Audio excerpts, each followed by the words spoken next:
JDCap 26 here. I just do the tips, repairs, and hobbies.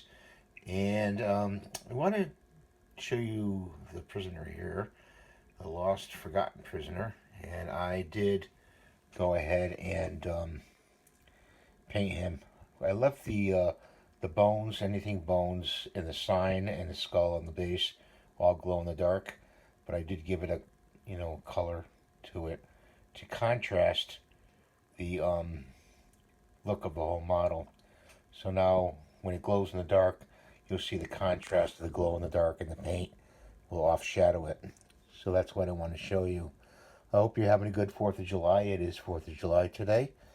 And thanks for watching. Have a great day. Please rate, subscribe, and give me a notification bell so you can see all my videos, the next videos that come up.